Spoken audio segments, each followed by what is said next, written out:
Muy buenas tardes, gracias por tener la invitación a la teleconferencia en la tarde de hoy. Hoy, recuerden que este espacio es gracias a la Secretaría de Salud de Medellín y hoy nos acompaña el tema infección prenatal por virus del VIH. Les recuerdo que esta teleconferencia hace parte de la capacitación sobre VIH, sífilis gestacional y congénita y hepatitis B. Las otras personas que no pertenecen a esta capacitación son todas cordialmente invitadas. ¿Cómo vamos a trabajar? Vamos a trabajar de la siguiente forma. Nuestra facilitadora va a estar hablando durante el tema durante unos 50-60 minutos. Finalizado el espacio de la presentación, vamos a entrar a un espacio de preguntas donde nuestra facilitadora tratará de responder todas y cada una de esas preguntas. Ya voy a empezar la teleconferencia. Hoy nos acompaña nuestra facilitadora en la tarde de hoy, es Marta Cecilia Echavarría. Ella va a estar con nosotros durante unos 40 o 50 minutos durante la exposición. Después de esa exposición vamos a tener las preguntas, un espacio más o menos de 15 minutos, donde ella va a tratar e intentar de responder las preguntas. Finalizado el espacio de las preguntas, vamos a colocarles un enlace donde ustedes pueden registrar su participación. Sean pues todos bienvenidos. Les recuerdo que estamos grabando la teleconferencia para que la puedan disfrutar en otro momento. Marta, bienvenida.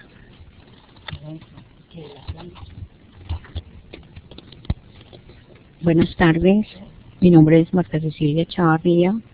Yo trabajo con la Secretaría de Salud de Medellín en el tema de asesoría en IPS perinatales, específicamente VIH y hepatitis B. Esta tarde vamos a revisar el tema de VIH perinatal.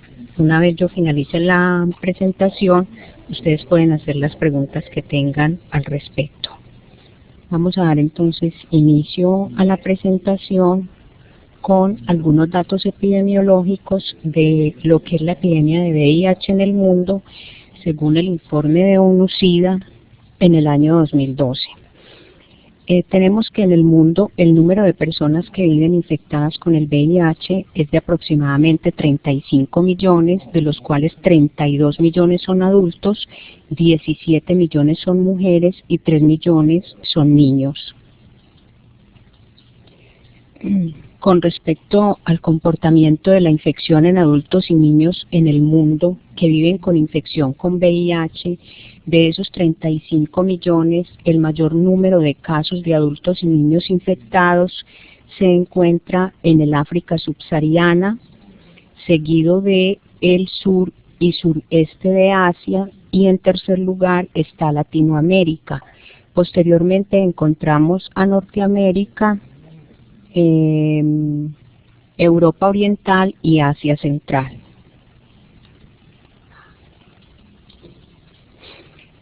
Con respecto al comportamiento epidemiológico de la transmisión materno-infantil a nivel del mundo, según ONU-SIDA, en el año 2011 se infectaron 333.000 niños y niñas con el VIH, 43% menos con respecto a 2003, que fueron 560.000, 24% menos con respecto a 2009, que fueron 430.000.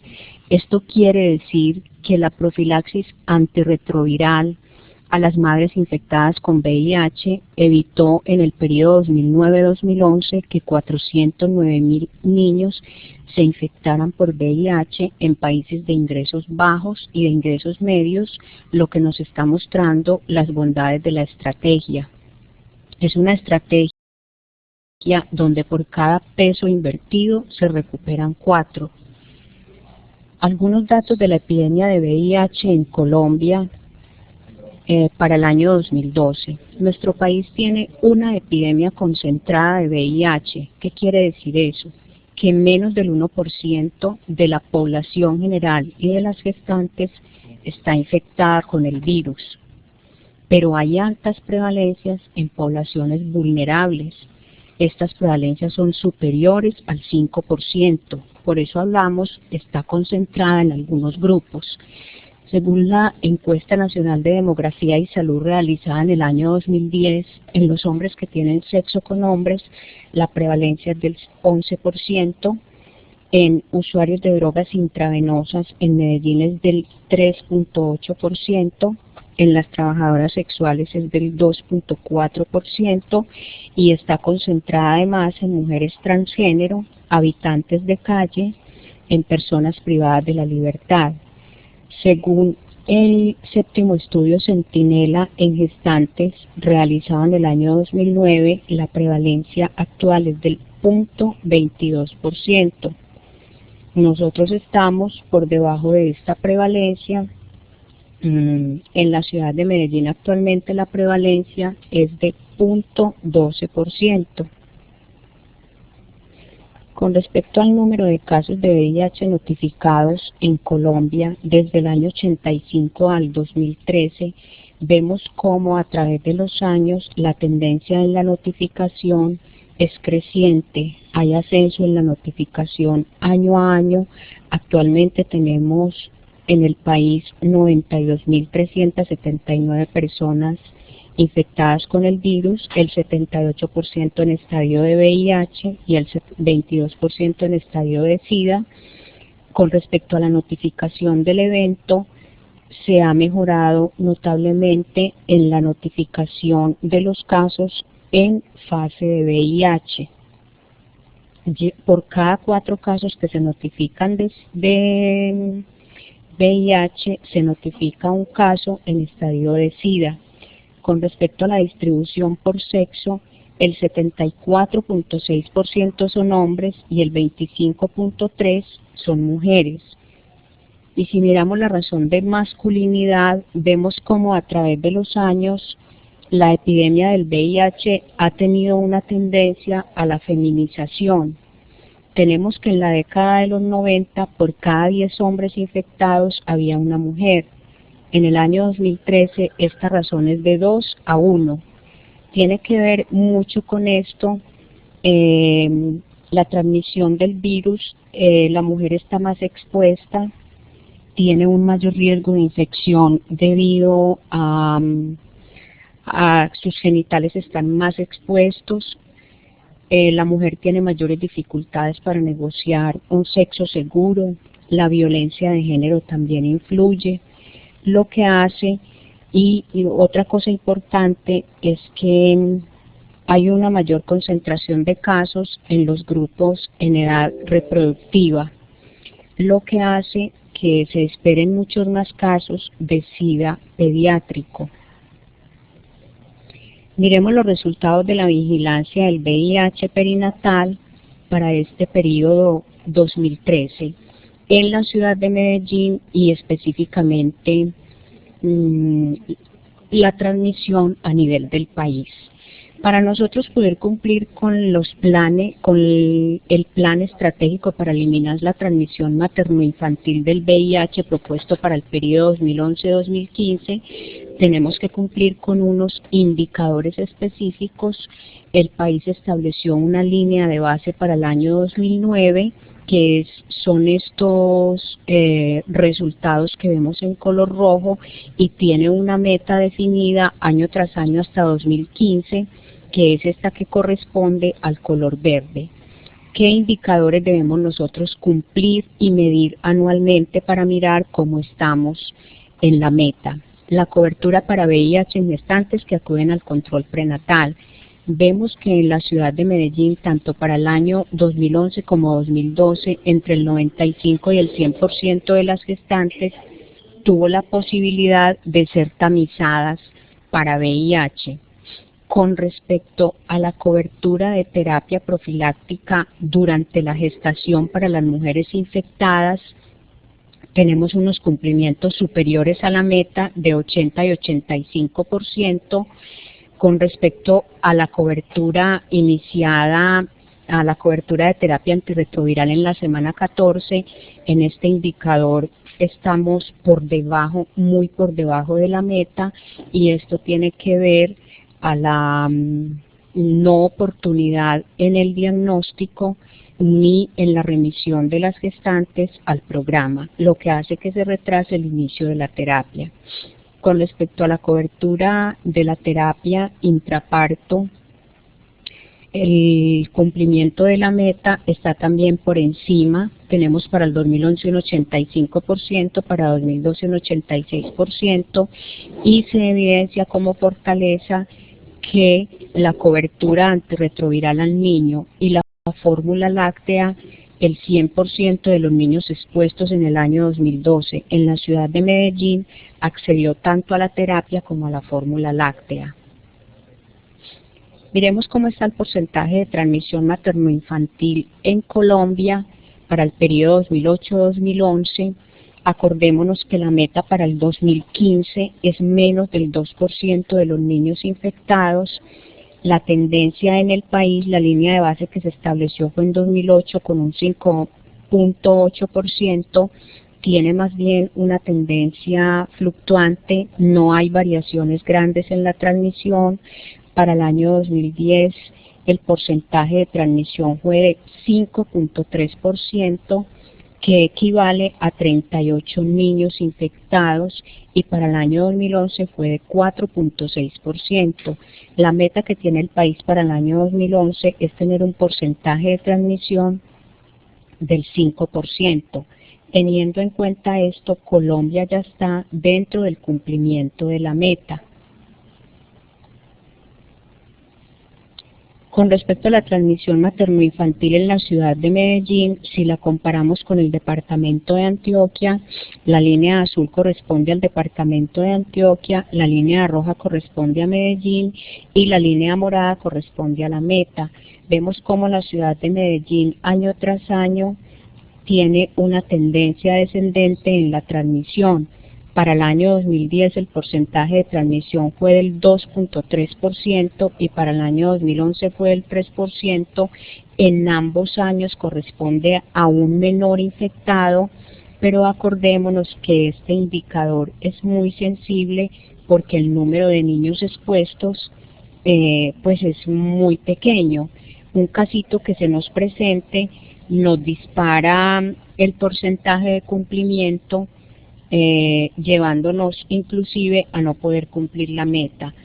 Esta transmisión materno-infantil se mide cada 2 años. En el año 2013 medimos el porcentaje de transmisión del año 2011 y aplica solo para niños menores de 2 años. Ya tenemos un caso de transmisión perinatal de VIH del año 2012. Para el año 2013, en la ciudad de Medellín, no se han diagnosticado niños infectados con VIH. Una vez terminada la presentación de los resultados epidemiológicos, vamos a entrar propiamente en materia, mirando todo lo que tiene que ver con la prevención de la infección por VIH. Tenemos unas premisas importantes para garantizar la eliminación de la transmisión materno-infantil del VIH. Lo más importante es la captación de la gestante en el primer trimestre, idealmente, inducción a la demanda al control prenatal y en esta consulta promover el uso consistente del preservativo para evitar no solo la transmisión del VIH, sino de otras ITS. Durante la gestación se debe usar preservativo. No es indicativo dejar de usarlo porque aquí en este caso nos sirve es para evitar transmisión con otras infecciones. Diagnóstico presuntivo para VIH en la gestante en el primer control prenatal. Una vez yo tenga el diagnóstico presuntivo positivo, debo velar y garantizar la confirmación con Western Blot, que es el examen que confirma diagnóstico de VIH. Una vez esa mujer tiene diagnóstico, debemos iniciar la terapia antirretroviral triconjugada. No se recomiendan monoterapias con tratamientos para VIH. Idealmente la terapia se debe iniciar entre la semana 12 y 14. Debemos también garantizar que esta mujer tenga una adherencia a la terapia del 95% para garantizar éxito. El parto debe ser un parto por cesárea o vaginal. Acordémonos que si la carga viral está inferior a 1000 copias, esta mujer puede tener un parto vaginal, aunque en la ciudad de Medellín, a menos que la mujer llegue en expulsivo, lo ideal es que tenga una cesárea programada. Así se maneja también en el departamento de Antioquia. Debemos garantizarle tratamiento intraparto e inhibición farmacológica de la lactancia materna. Si esa mujer la mandamos para la casa y no le damos un medicamento que inhiba lactancia, la podemos exponer a que alimente su niño, aumentando el riesgo de transmisión en el recién nacido. Debemos también garantizar la profilaxis antirretroviral al recién nacido. Más adelante vamos a ver los tiempos de inicio y con qué medicamentos, y fórmula láctea exclusiva desde que el niño nace hasta los 6 meses de vida. Recordemos también que desde el POS, subsidiado y contributivo, y para la población pobre no afiliada, esta la garantiza la Secretaría Seccional de Salud de Antioquia. Debemos hacer además el estudio virológico al niño o niña expuesto.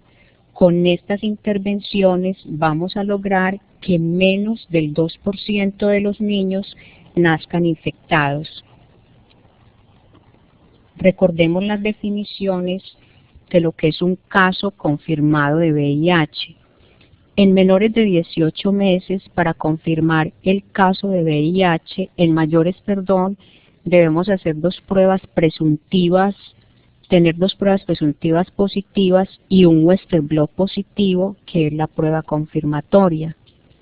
En menores de 18 meses, el diagnóstico se hace a través de 2 cargas virales para VIH. Se deben hacer al mes y entre los 4 y los 6 meses de vida. Si los valores de las copias virales están por encima de 5000, con una elevada probabilidad, este niño está infectado por VIH.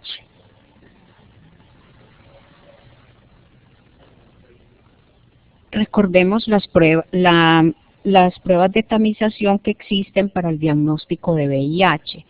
Tenemos las pruebas serológicas ELISA y las pruebas rápidas.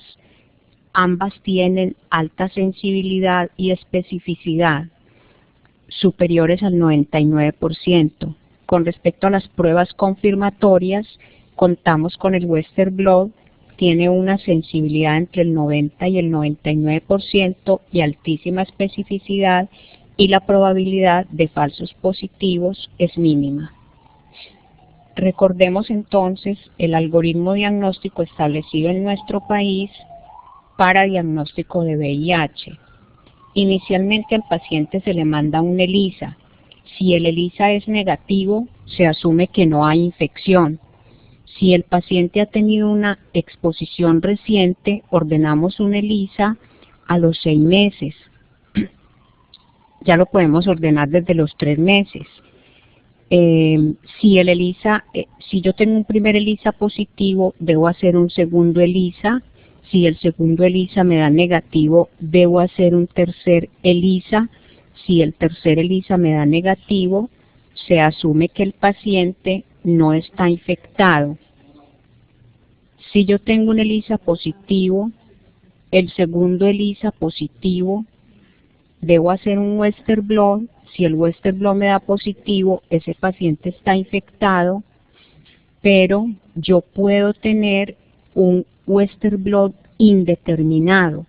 En este caso se recomienda hacer al paciente Western blot entre 1 y 3 meses. Generalmente el paciente infectado con Western blot indeterminado al mes ya se lo convierte. Lo importante a tener en cuenta es que ante una prueba negativa de ELISA y ante una prueba positiva de ELISA y una segunda prueba negativa, debo hacer una tercera ELISA. Idealmente, durante el proceso diagnóstico se deben tomar 2 muestras en diferente momento. Con respecto al algoritmo de la gestante, es exactamente igual al que acabo de mencionarles, con la única claridad que nos hacen acá es que si yo voy a hacer la tamización con pruebas rápidas, las pruebas rápidas deben ser de diferente casa comercial y posteriormente hacer el Western blot.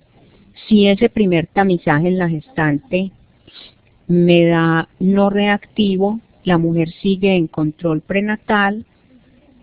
Recordemos, les voy a recordar más adelante la nueva recomendación que trae la guía de control prenatal para la tamización de gestantes.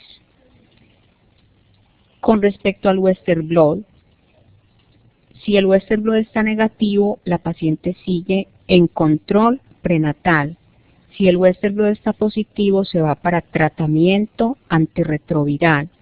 Pero si la gestante tiene un Western blot indeterminado, se le debe hacer una carga viral, independiente de las semanas de gestación que tenga la paciente. Si esa carga viral le da indetectable, la paciente sigue en control prenatal. Si la carga viral le da detectable, la paciente recibe tratamiento antirretroviral. Lo importante que nosotros tengamos en cuenta en los primeros niveles de atención es que toda gestante con Western blot indeterminado se debe remitir al programa de VIH, donde la paciente va a ser asesorada por el médico experto o el infectólogo, y si ella quiere acceder a la terapia antirretroviral durante la gestación, en el momento del parto y en el posparto a su recién nacido, teniendo Western blot indeterminado, perfectamente puede hacerlo. Una vez terminado su periodo de gestación, hacemos el Western blot para definir si la paciente está o no realmente infectada. La gestación es factor de riesgo para tener Western blot indeterminado y algunas gestantes pasan toda su gestación con este resultado y una vez finalizado el embarazo, logra definirse si están o no están infectadas. Muchos de estos Western blot indeterminados en embarazadas son falsos positivos. Que nos quede el mensaje grande: gestante con Western blot indeterminado se va para programa de VIH. La nueva recomendación de que les hablaba ahora, de la guía de control prenatal del Ministerio de Salud año 2013, recomienda realizar prueba rápida o ELISA a todas las gestantes en el primer control prenatal y en el tercer trimestre. Independiente de los factores de riesgo, ya no vamos a tener en cuenta si hay o no hay factores de riesgo. En el tercer trimestre se le debe hacer a todas. Una intervención oportuna y adecuada reduce la transmisión de la mamá al niño, y a través de una ELISA o prueba rápida podemos hacer un diagnóstico oportuno que evite niños infectados. Si la mujer se niega a hacerse el tamizaje, ella sigue en su control prenatal. Los argumentos que esta mujer dé para no realizarse la prueba deben quedar documentados en la historia clínica, y a través de los demás controles se le sigue ofertando la prueba con el fin de que en algún momento ella acceda a hacerse la prueba si le explicamos los beneficios de esta para evitar la infección en su niño. Con respecto a la asesoría pre- y posprueba voluntaria para VIH, en este tema no voy a detenerme mucho porque más adelante tendremos una teleconferencia específicamente donde se tratará más ampliamente el tema. Acordémonos que es supremamente importante la confidencialidad, el consentimiento informado. La prueba para VIH es una decisión voluntaria, de libre elección. En un lenguaje sencillo debo explicarle a la paciente qué es la infección, los posibles resultados de la prueba, cuáles son los beneficios para su niño si ella accede a la prueba, y en el lenguaje que la paciente nos entienda.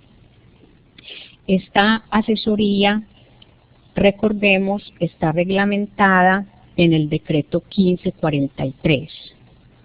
Es muy importante que todas las instituciones de salud que atienden gestantes garanticen la asesoría para prueba voluntaria a todas las gestantes.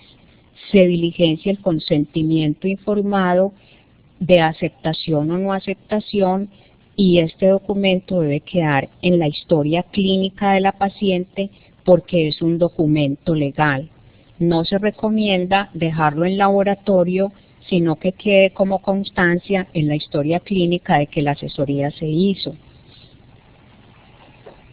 ¿Para qué es útil la asesoría pre y posprueba para VIH? Esta asesoría es útil para la prevención y el diagnóstico del VIH y otras ITS. La asesoría está enfocada a prevenir que si la persona no está infectada, se infecte o transmita el virus a otros si ya lo tiene. La idea es lograr cambios en los estilos de vida y en las prácticas de riesgo para disminuir la transmisión de ITS y reducir además la ansiedad por la prueba. Si yo a una paciente le explico desde que le voy a hacer la prueba, cuáles son las ventajas de hacerse la prueba, por qué es importante que se haga la prueba, cuál es el proceso diagnóstico, va a ser más fácil en caso de un resultado positivo lograr confirmar el diagnóstico en ella. Acordémonos que es muy importante la asesoría post prueba. Ustedes deben en este momento pensar si en sus instituciones de salud realizan asesoría post prueba independiente del resultado de la prueba. Es muy importante la asesoría post prueba porque a través de ella yo voy a permitir modificar estilos y conductas de riesgo que me permitan evitar que esa mamá, si no tiene infección, la vaya a adquirir más adelante. Y si ya está infectada, me va a evitar que transmita la infección a otro a través de la educación que yo pueda darle frente a las medidas de prevención para evitar la infección. Empezamos entonces a mirar el manejo de la gestante infectada, ya con diagnóstico de VIH. Una vez se confirma el diagnóstico de VIH, a la paciente se le debe hacer una carga viral y un recuento de CD4. ¿Para qué? Para mirar la estadificación de la paciente, si está en una fase de SIDA, si está en una fase de VIH, para mirar cómo está la carga viral, mirar la efectividad de la terapia antirretroviral, mirar el riesgo de infección que esa mamá tenga para su hijo. La carga viral además la debemos repetir entre la semana 32 y 34 para definir la vía del parto. A nivel internacional se acepta que pacientes con cargas virales indetectables o inferiores a 1000 copias puedan tener parto vaginal. Como les dije antes, en la ciudad se hacen los partos vaginales si la paciente llega en trabajos de parto avanzado con ruptura de membranas o en expulsivo. De lo contrario, lo ideal es hacer una cesárea programada. ¿Cuáles son los objetivos de la terapia antirretroviral en la gestante? El objetivo más importante es suprimir la viremia en la mamá para evitar la transmisión perinatal. Tratar la enfermedad de la madre para prevenir que progrese si ya tenemos esta mamá en una fase de SIDA. Otra cosa que tenemos que tener en cuenta y es importante es que si esa mamá no requiere terapia para su propia salud, porque tiene un buen recuento de linfocitos CD4, porque está en un periodo de VIH, la profilaxis de todas maneras se le debe dar para evitar la infección en el recién nacido. Se le da durante el embarazo, se le da en el trabajo de parto y en los países donde se usa y se ofrece la lactancia materna, la mamá debe tener terapia antirretroviral durante todo el periodo de lactancia. En nuestro país está recomendada la suspensión de la lactancia materna y sustitución por fórmula láctea. Tenemos varios escenarios de mujeres infectadas con VIH y el inicio de la terapia antirretroviral. El primer escenario es la mujer que recibe terapia antirretroviral y se embaraza.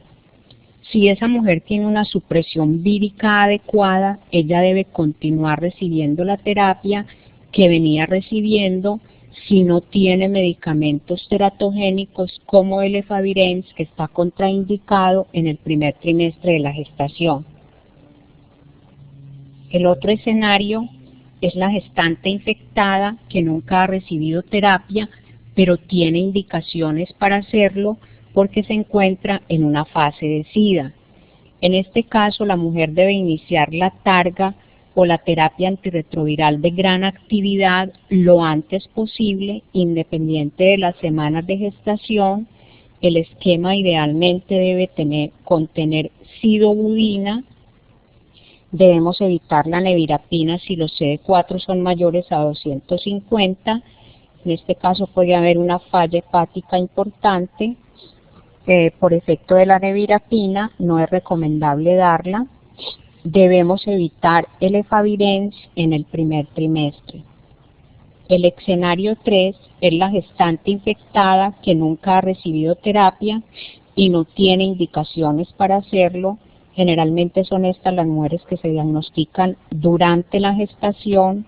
En este caso, la terapia antirretroviral de gran actividad la debemos iniciar entre la semana 12 y 14. No le damos nevirapina si los CD4 son mayores a 250 y debemos evitar las monoterapias. El escenario 4 es la gestante infectada en trabajo de parto que no tiene terapia antirretroviral durante la gestación. ¿Qué hacemos con esta paciente? Le ordenamos el laboratorio inicial. Lo ideal es hacer una prueba rápida para VIH.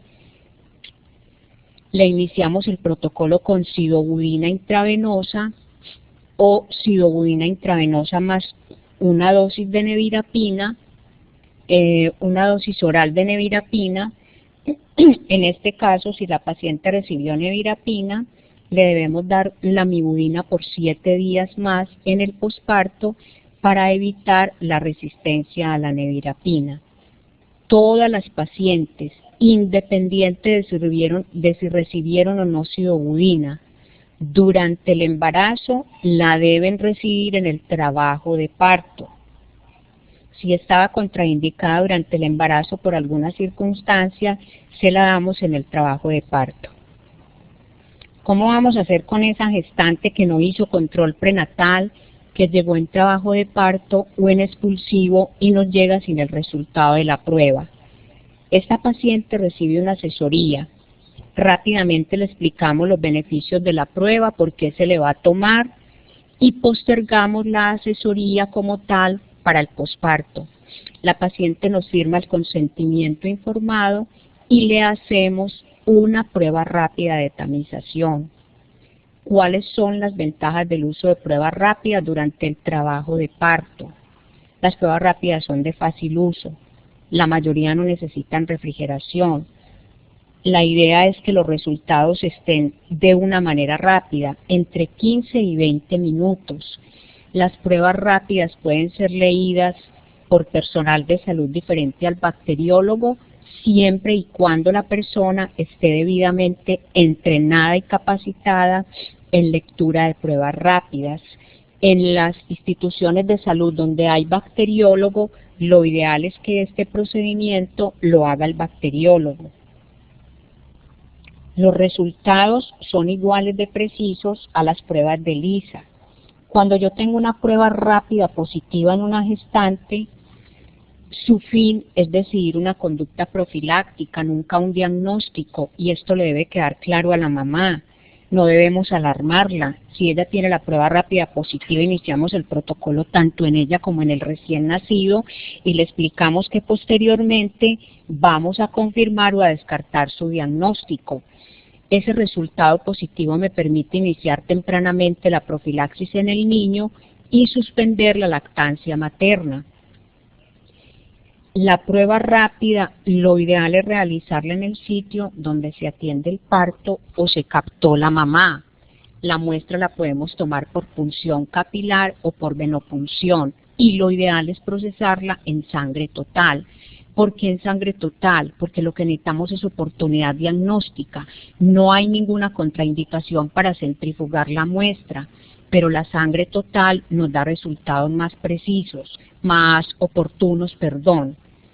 Se debe tomar simultáneamente una muestra de suero que yo debo guardar en el caso de que esa prueba rápida haya sido positiva para terminar el algoritmo diagnóstico.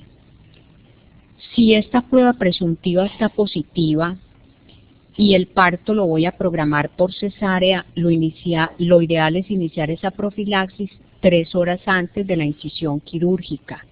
Si el parto es vaginal, la profilaxis se debe iniciar a partir de 4 centímetros de dilatación. Si la mujer nos llega con una ruptura prematura de membranas, debemos iniciarla idealmente, porque como vamos a ver más adelante, la ruptura prematura de membranas es factor de riesgo que aumenta la transmisión del VIH perinatal. De ahí la importancia de tener el resultado de prueba rápida en gestante que llegue en trabajo de parto.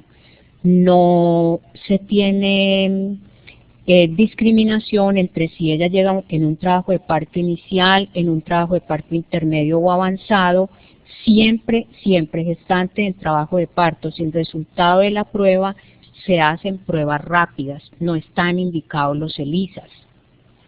Recordemos el protocolo ACTG 076 del 94, que fue un estudio que se hizo en Francia y en Estados Unidos con aproximadamente 500 gestantes, donde a la mitad se les dio sidobudina y a la mitad se les dio placebo. ¿Qué se encontró? La tasa de transmisión materno-infantil en el grupo placebo fue casi de 23% y en el grupo que recibió sidobudina fue de 7.6%. De ahí que se haya decidido que el medicamento de oro durante la gestación es la sidobudina. En el preparto la damos a dosis de 300 miligramos cada 12 horas, desde la semana 12 o 14. Nunca se dan monoterapias. La terapia debe contener sidobudina si no hay contraindicaciones maternas y se le adicionan otros antirretrovirales a la paciente. En el intraparto, la dosis de sidobudina venosa es de 2 miligramos por kilogramo de peso en la primera hora, seguida de 1 miligramo por kilogramo de peso hasta pinzar el cordón umbilical. Y en el posparto, la profilaxis es al recién nacido, 2 miligramos por kilogramo de peso cada 6 horas por 6 semanas. Más adelante vamos a ver en qué momento se debe iniciar. Tenemos 3 momentos importantes para la transmisión materno-infantil del VIH. La primera es durante el periodo de gestación. Los 2 primeros trimestres me aportan un porcentaje de 20 a 30%. El intraparto es el momento de mayor riesgo, que asciende del 40 al 65%, y a través de lactancia materna se pueden infectar entre el 15 y el 25%, pudiendo ascender este porcentaje a un 30% si la mamá se encuentra en una infección aguda por VIH. No todos los niños se van a infectar. Si no hacemos ninguna intervención, la probabilidad de transmisión es del 30 al 35%. De ahí que existan mujeres que no hicieron absolutamente nada para evitar la transmisión o no sabían que estaban infectadas y se diagnosticaron en el posparto y sus niños afortunadamente nacieron sanos. ¿Cuáles son los factores maternos que afectan la transmisión madre-hijo? La carga viral materna elevada y los CD4 bajos. Obviamente en estas circunstancias, muy probablemente la mamá está en una fase de SIDA avanzado, si hay coinfección con otras ITS, el estado nutricional de la mamá, la deficiencia de vitamina A, se ha comprobado altas cargas virales en la leche materna que hacen más fácil que el niño se infecte con el virus. Tenemos otros factores obstétricos y fetales que afectan la transmisión. Entre ellos está la vía del parto, parto vaginal, si la madre no tuvo la oportunidad de acceder a terapia anteparto, si tuvo una ruptura prematura de membranas, si es mayor a 4 horas, el riesgo aumenta, la hemorragia intraparto, el bajo peso al nacer, si el niño pesa menos de 2.500 gramos, obviamente por su sistema inmunológico inmaduro, tiene un mayor riesgo de infección, la prematurez, edad gestacional menor a 34 semanas, independientemente de la vía del parto, el primer gemelo tiene el doble de riesgo porque es el que está en contacto directo en mayor cantidad con las secreciones de la mamá. Hay otros factores obstétricos que aumentan la transmisión, el parto instrumentado, no se deben poner fórceps, no se debe hacer episiotomía, no deben haber desgarros, no hacer monitoreos invasivos, los trabajos de parto prolongado predisponen a la transmisión perinatal y la amenaza del parto pretérmino. Por eso es importante que tengamos en cuenta que así la mamá nos llegue en un trabajo de parto avanzado, debemos colocarle el goteo de sidobudina intravenoso porque el momento de mayor transmisión es el momento del parto. ¿Cuáles son los cuidados obstétricos de la mujer infectada por VIH? Cuidados en el posparto. Es muy importante el apoyo psicosocial. Muchas de estas mujeres ya no vuelven al programa de VIH porque deben ellas dedicarse a cuidar a su esposo enfermo, a sus hijos infectados, garantizarle a esta mujer un método seguro y eficaz de planificación familiar. Las mujeres en fase de VIH o de SIDA, si tienen una supresión vírica adecuada, pueden utilizar perfectamente dispositivos intrauterinos. También se les pueden formular anticonceptivos orales, idealmente macrodosis, asegurar la continuidad en el programa de VIH y tratamiento y seguimiento al recién nacido. Es muy importante el acompañamiento a estas pacientes. Muchas de ellas ya no vuelven a los programas, ya no ven la necesidad. Estuvieron en el programa solamente para evitar que su niño se infectara. Vamos a mirar el seguimiento al niño expuesto al VIH por vía perinatal. Inmediatamente el niño nace, debemos evitar el contacto de este con la sangre de la mamá. ¿Qué debemos hacer entonces? Bañarlo inmediatamente con agua y jabón. Succión de la vía aérea evitando traumatismos en el niño. Se le aplica la vacuna, la profilaxis con vitamina K, se le aplica la vacuna de hepatitis B en las primeras 12 horas de vida, independiente del peso del niño, porque es más el beneficio de aplicar la vacuna que exponerlo a una infección por hepatitis B. No se le suministra leche materna, se le inicia la fórmula láctea en los primeros 30 minutos a 4 horas de vida. Debe ser lactancia materna exclusiva, fórmula láctea exclusiva. No está recomendada la alimentación mixta porque esto predispone más el niño a infecciones, a que se infecte de su madre. La profilaxis antirretroviral, lo ideal es iniciarla inmediatamente. Si no se puede iniciar inmediatamente, la iniciamos entre 8 y 12 horas de vida y antes de 48 horas de vida. Se la damos por 42 días. Las terapias antirretrovirales iniciadas después de 48 horas de vida no han demostrado que tengan eficacia. Lo que pretendemos con esta profilaxis es eliminar los virus circulantes que puedan haber ingresado a la circulación sanguínea del niño. De ahí la importancia de iniciarla lo antes posible. El medicamento que le vamos a dar al niño es sidobudina vía oral, 2 miligramos por kilogramo de peso cada 6 horas. Le podemos dar 4 miligramos por kilogramo de peso cada 12 horas. ¿Cuándo vamos a usar solamente sidobudina en el recién nacido sin otros antirretrovirales? Cuando la mamá recibió profilaxis durante el embarazo, cuando recibió la profilaxis en el intraparto y llegó al parto con carga viral indetectable. En este caso el niño solo necesita sidobudina vía oral por 6 semanas. ¿Cuándo le vamos a dar al niño sidobudina combinado con otros antirretrovirales? Cuando pese a que la mamá recibió medicamentos anteparto e intraparto, la supresión vírica no fue la adecuada. ¿Qué quiere decir? Tuvo cargas virales al momento del parto mayores o iguales a 1000 copias, y sobre todo si el parto de esta mujer fue vaginal.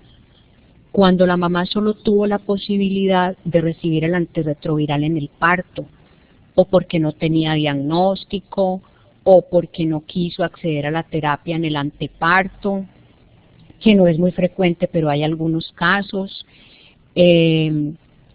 recién nacidos de madres que no reciben terapia ni antes del parto ni durante el parto. ¿Por qué? Porque llegan sin el resultado de la prueba, pese a que la prueba se les haga, no tenemos el resultado oportunamente, asumimos que no está infectada y atendemos un parto vaginal sin ningún protocolo. O si la mamá tiene alguna resistencia conocida a los fármacos antirretrovirales. En estos casos vamos a dar terapia combinada. ¿Cuáles son los antirretrovirales recomendados en el recién nacido? La sidobudina es el medicamento de oro, no puede faltar, se le da por 6 semanas, se la damos por vía oral. Los otros 2 medicamentos que podemos combinar y usar en el recién nacido son la nevirapina y la lamivudina. ¿Por qué no se puede definir el esquema convencional va a ser en los niños que requieran terapia combinada? Porque cada caso se debe individualizar. La decisión del uso de combinar profilaxis antirretroviral en estos niños debe hacerse en consulta con un pediatra especializado en VIH. Cada situación debe ser considerada de forma individual.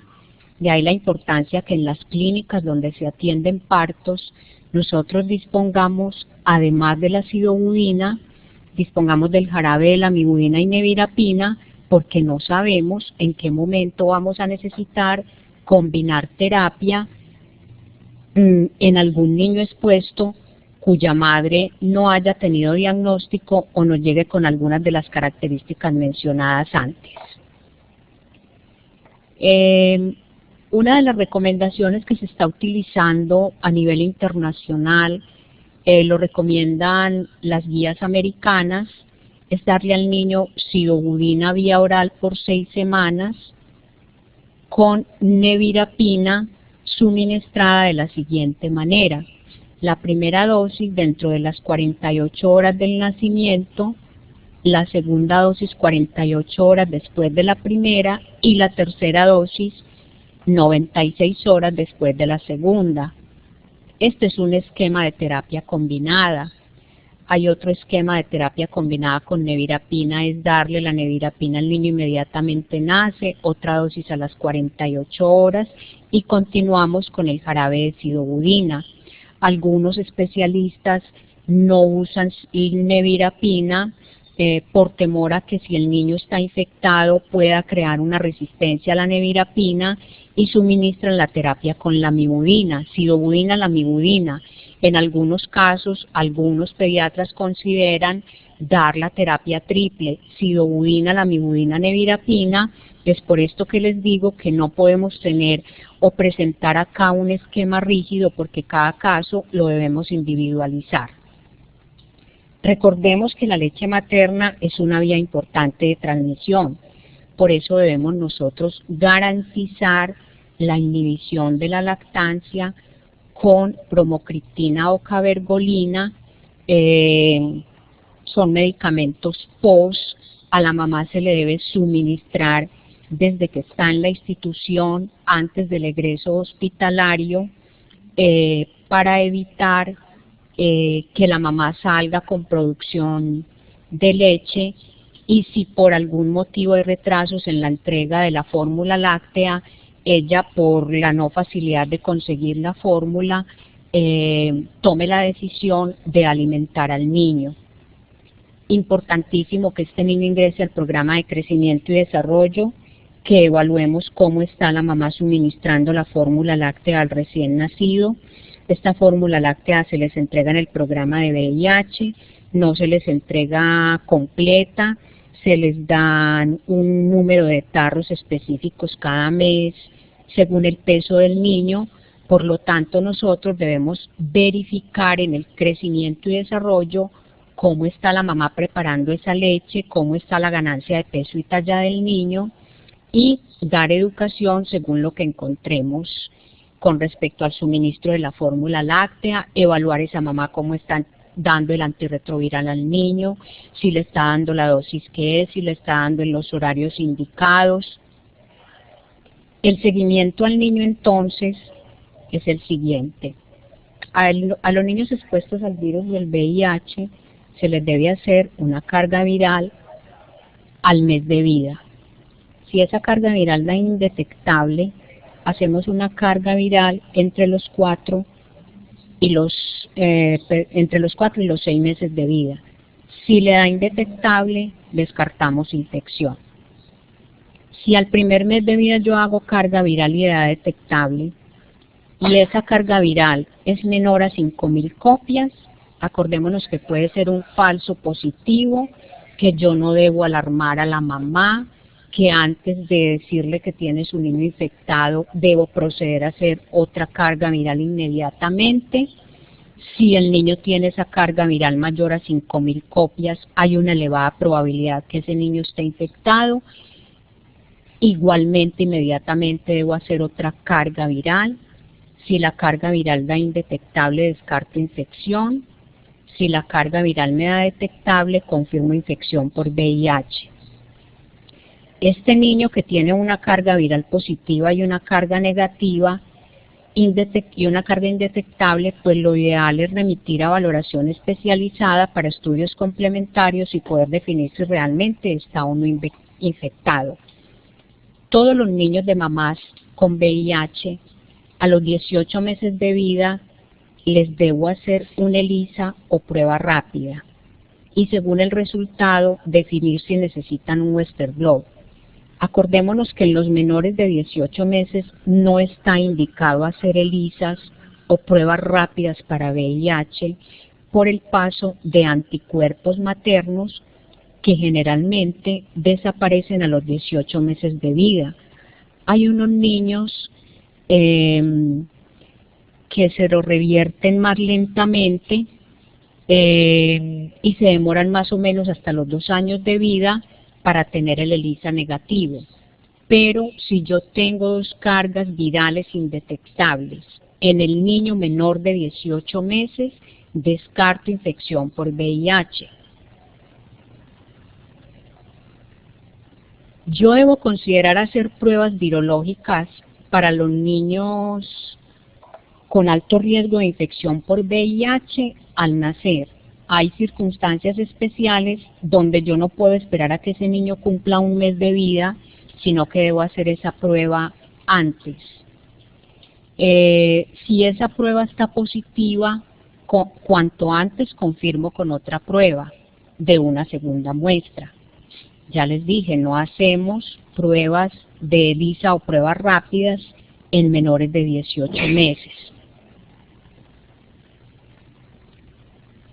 Las pruebas virológicas para VIH, la carga viral se recomienda entre los 14 y 21 días en situaciones especiales. El seguimiento es al mes, entre los 4 y 6 meses. ¿Por qué una carga viral negativa en un niño menor de un mes no me descarta diagnóstico de VIH. La razón es que las pruebas para VIH, la sensibilidad aumenta y llega al 100% cuando el niño ya tiene entre 2 y 3 meses de vida. En los niños, en las primeras semanas de vida, la sensibilidad de la prueba es muy bajita, está entre un 25 a un 40%. Por eso si la prueba me diera negativa, no me descarta infección en el niño. Si me da positiva, procedo a hacer otra para confirmar. ¿Cuándo hago carga viral al nacimiento?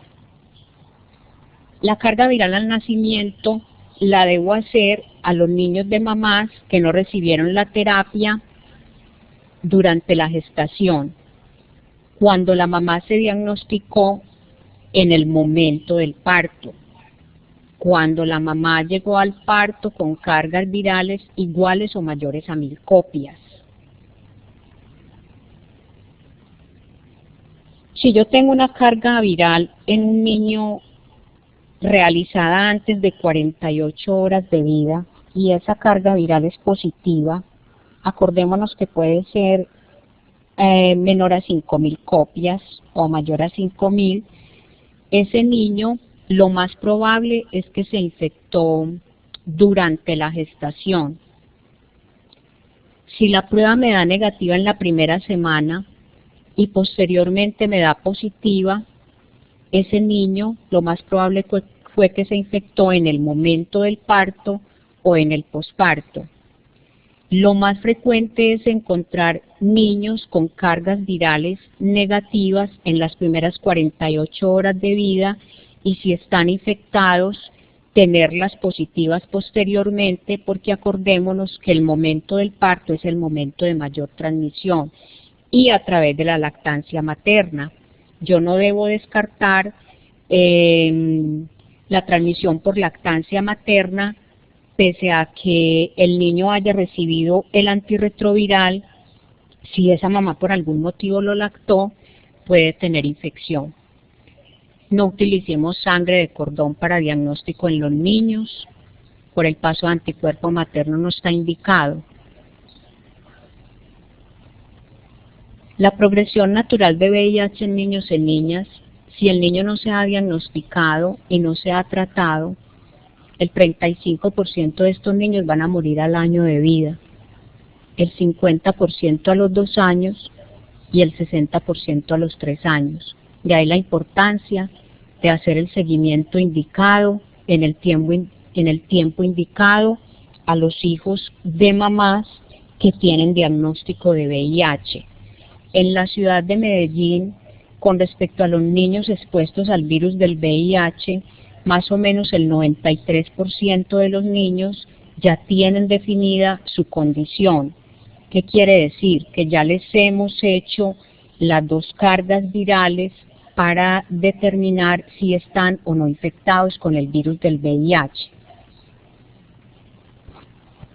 El esquema de vacunación de los niños inmunocomprometidos o expuestos al virus del VIH, según el esquema PAI de nuestro país, es el siguiente.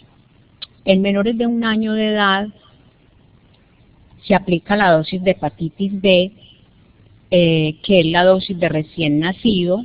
Acordémonos que si ese niño pesa menos de 2000 gramos y le apliqué la dosis de hepatitis B al nacer, él debe recibir una dosis adicional cuando haya pasado 1 mes y ya haya ganado 2000 gramos, porque su sistema inmunológico es inmaduro y esta primera dosis que le aplicamos no le va a servir para adquirir inmunidad. A los 2, 4 y 6 meses le aplicamos la pentavalente, hepatitis B, hemófilos influenza y DPT. Aplicamos polio inyectable. Los hijos de mamás con VIH, así ellos no estén infectados, no deben recibir polio oral, porque el virus del polio, recordemos, se excreta por heces, y aquí lo que estamos evitando es exponer a su madre y a sus demás convivientes infectados con el virus del VIH al virus del polio oral. No le debemos aplicar la BCG al nacer. La BCG solo la vamos a aplicar cuando el niño tenga 2 cargas virales indetectables. Estos niños no quiere decir que no vayan a recibir las vacunas. Si son niños expuestos, reciben el esquema de vacunación completo cuando tengamos el resultado de las 2 cargas virales indetectables. Si son niños con diagnóstico de VIH, el esquema de vacunación debe ser ordenado por el pediatra infectólogo teniendo en cuenta el recuento de CD4 del menor, que esto depende de la edad del niño para mirar con qué porcentaje de CD4 puede el niño recibir el esquema. Están contraindicadas en estos niños las vacunas de virus o bacterias vivas, fiebre amarilla, triple viral, varicela, y ya les dije, la de BCG solo se la aplicamos cuando tenga 2 cargas virales indetectables. La vacuna de rotavirus no está contraindicada, pero en la ciudad la mayoría de los expertos en VIH no la recomiendan hasta no tener los resultados de las cargas virales indetectables. Este es el kit de emergencia para atención de gestantes con VIH y para los recién nacidos, de la cual deben disponer todas las instituciones de salud que atienden partos. Prueba rápida para VIH, sidobudina ampolla, sidobudina jarabe, la fórmula láctea para recién nacidos a término y pretérmino. Recordemos algunos aspectos legales: el decreto 1543, que es el que reglamenta el manejo de la infección por VIH, y la firma del consentimiento informado para VIH. La ley 1098, que es el Código de Infancia y Adolescencia, que nos dice que nosotros debemos, en el artículo 20, proteger los niños y las niñas y los adolescentes de el contagio de enfermedades prevenibles infecciosas durante la gestación o después de nacer, o la exposición durante la gestación a alcohol o cualquier tipo de sustancia psicoactiva que pueda afectar el desarrollo físico, mental o la expectativa de vida del niño, y la transmisión del VIH-Sida y las ITS. Recordemos la ley 1220 de 2008, por la cual se aumentan las penas para los delitos contra la salud pública de que trata el título 12, en el artículo 3, propagación del virus de la inmunodeficiencia humana o de la hepatitis B, el que después de haber sido informado de estar infectado por el VIH o la hepatitis B, realice prácticas mediante las cuales pueda contaminar a otra persona o done sangre, semen, órganos o en general componentes anatómicos, incurrirá en prisión de 6 a 12 años. En esto es en lo que nosotros, personal de salud, podemos apoyarnos cuando la mamá nos diga que ella no quiere tomar terapia antirretroviral, aún sabiendo que tiene diagnóstico de VIH. Realmente durante el embarazo no la podemos obligar, porque en nuestro país, nuestra constitución política considera a los no nacidos no sujetos a derechos, pero como ella sabía que estaba infectada, si su niño llega a nacer con infección, ella puede ser penalizada. Ahora sí, doy espacio para que ustedes formulen las preguntas que tengan respecto al tema, y posteriormente recuerden diligenciar la asistencia.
Acá alguien dice que no hay imagen durante la conferencia, o sea que no...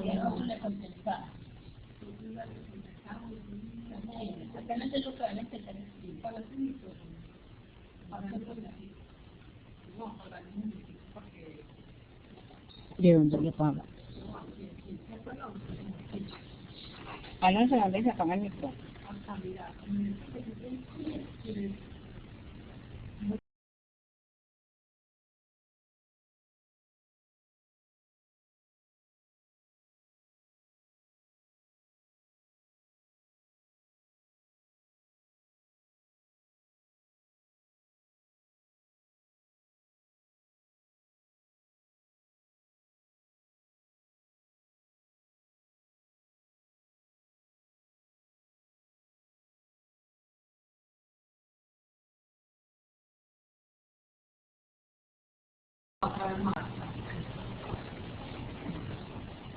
Bueno, pregunta Dora Lucía Suárez. ¿Basta con remitir a programa ARO o se debe remitir a infectología, programa de VIH? Como quiera, usted puede remitir la paciente al programa de alto riesgo obstétrico y el ginecólogo la va a remitir al programa de VIH, porque de todas maneras la paciente necesita que en el programa de VIH se le formulen los antirretrovirales y los exámenes complementarios en el caso de que ella decida acceder a la terapia. Vitelia Ceballos pregunta: buenas tardes, el intervalo entre la primera ELISA positiva y la segunda es de cuánto antes del Western. Inmediatamente usted tenga una ELISA positiva, procede a hacer la otra. Si necesita hacer 3, todo es inmediato. Recordemos que durante el proceso diagnóstico debo tomar mínimo 2 muestras en momentos diferentes. Una de las razones para hacer esto es evitar errores de laboratorio, confundir muestras y darle diagnósticos a un paciente que realmente no lo tenga. Sí, claro, con la primera muestra yo puedo hacer los 2 ELISAs y con la segunda hacer el Western blot, o puedo hacer con la primera muestra una ELISA y tomo la otra para el otro ELISA y el Western blot. Pregunta Marilyn Núñez: si sale una prueba VIH rápida en un primer nivel, una materna que no asistió a controles prenatales, ¿tocaría remitir a la madre? ¿Cuál sería el protocolo en ese caso? Bueno, mi respuesta es: si usted me está hablando de un primer nivel donde se atienden partos, usted debe tener el kit a su disposición. ¿En qué consiste el kit? En una ampolla de sidobudina, 2 ampollas de sidobudina para aplicar a la madre. Si estamos hablando de que no hay tiempo para remitir la gestante, si la mamá llega en trabajo de parto y a usted le da tiempo de hacer la remisión, la remite al hospital más cercano o de su área pues de influencia. Y si no le da tiempo de hacer la remisión, como le digo, deben disponer de la ampolla de sidobudina para aplicar protocolo a la mamá, mínimo tener las 2 ampollas de sidobudina y el jarabe de sidobudina para iniciar terapia al recién nacido lo antes posible, porque acordémonos que este niño, por la condición de desconocer los antecedentes de la mamá y tener una prueba positiva durante el trabajo de parto, con mayor razón necesita iniciar la terapia lo antes posible. Juan Carlos Alzate: Ángel, hola, excelente charla. Nos comenta que conoce 3 casos de niños diagnosticados a los pocos meses de nacidos con la mamá con pruebas negativas en primer y tercer trimestre. ¿No valdría la pena realizar prueba rápida a todas las mujeres en trabajo de parto? Sí, doctor, es muy importante, además de realizar la prueba en el ingreso al control prenatal y en el tercer trimestre, realizarla al momento del parto. Le comento que algunas aseguradoras ya lo tienen definido con las instituciones de partos que realicen la prueba rápida, porque realmente el valor de una prueba rápida con lo que implica la mano de obra, el tiempo de lectura, aproximadamente vale 8.000 pesos. Es más barato entonces hacer una prueba rápida en un trabajo de parto que exponernos a tener un niño infectado. BSP Boyacá. Tengo una observación. De acuerdo con la información recibida por parte del Ministerio de Salud, ya no se habla de transmisión perinatal, sino de transmisión materno-infantil, teniendo en cuenta el tiempo de exposición del niño, primer año de vida. Sí, realmente hablamos de transmisión materno-infantil del VIH o transmisión perinatal. Pues no, por VIH son términos similares que sí, en cualquier momento se puede adquirir la infección realmente en un menor, por eso sí, la perinatal digamos que sería una transmisión más rápida en el momento del parto, tienes toda la razón, pero gracias por la observación.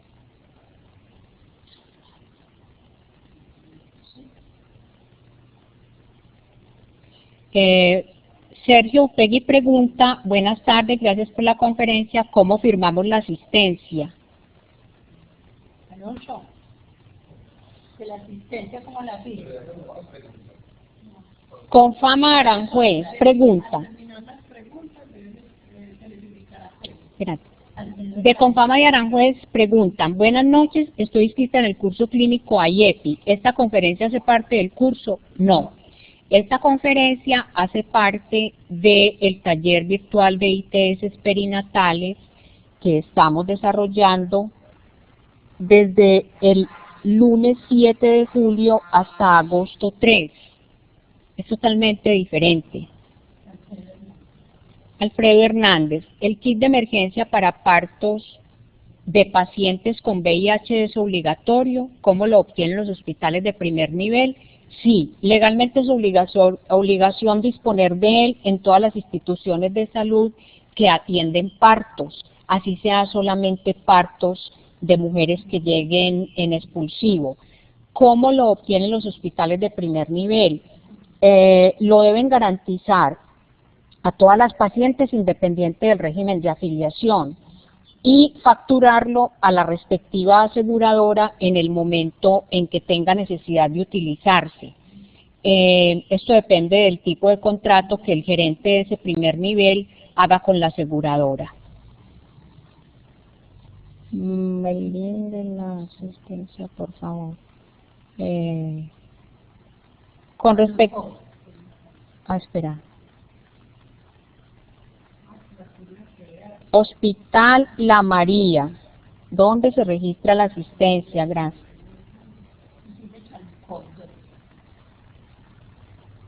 Bueno,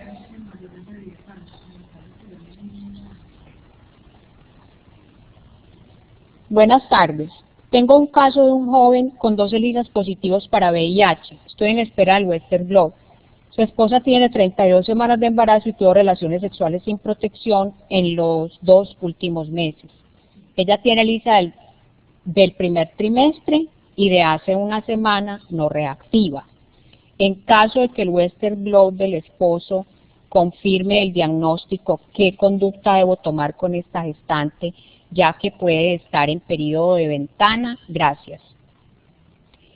Es importante comentar esta paciente directamente con la aseguradora para que ustedes reciban asesoría respecto del experto en VIH del programa, por si toman la decisión con la paciente de aplicar protocolo, de darle profilaxis. A ver, su esposo tuvo relaciones sin protección en los últimos 2 meses. Lo ideal con esta paciente hubiese sido, pero el esposo no tiene diagnóstico confirmado, bueno, sí, pero hubiese podido recibir un profilaxis posexposición para VIH. Y como el diagnóstico del compañero no está confirmado, en caso de que el esposo salga confirmado, deben hacer otra ELISA, le deben hacer nuevamente tamización a la paciente y, como les digo, lo ideal es que comenten el caso con el experto de la aseguradora o la remitan al programa para que reciban asesoría de parte del experto del programa, porque por ahora no tenemos un diagnóstico confirmado en el compañero. Vitelia Ceballos, ¿la hexavalente se puede solicitar al PAI para estos recién nacidos? No. La hexavalente la dan algunas aseguradoras. El PAI da la polio inyectable individual y la pentavalente.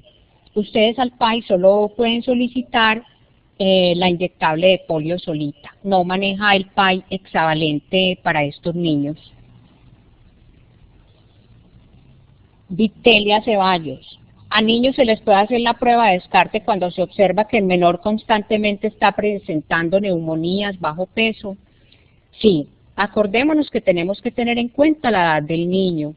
Es importante, en la bibliografía se les colocó a ustedes el capítulo de VIH, SIDA en niños de el libro de El IEPI Clínico 2012. Donde se especifica claramente a qué niños se les puede mandar las pruebas para descartar infección por VIH. Si yo a este niño, supongamos que este niño sea menor de 18 meses, si yo decido hacerle una ELISA para VIH y me da positivo, lo único que me estaría indicando es que su mamá está infectada. Si la mamá no está infectada y esa prueba me da positiva, pues yo debo buscar otro mecanismo de transmisión en el niño como un posible abuso sexual, pero sí estaría indicado hacerlo. Hospital La María, niña con VIH se le puede, niña con VIH se le debe aplicar la vacuna contra el virus del papiloma humano. Acordémonos que la aplicación de las vacunas depende del recuento de linfocitos CD4, porque si tiene un bajo recuento, pues ya sabemos que ningún biológico le va a servir. Entonces lo ideal es que ella tenga unos CD4 acordes a su edad. Muchas gracias, fue excelente. Bueno, ¿hay más preguntas?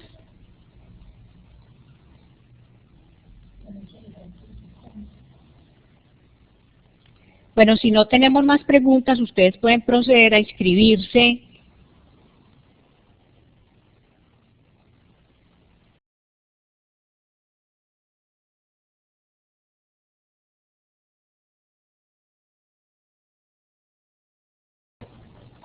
Ya tienen el enlace para hacer la inscripción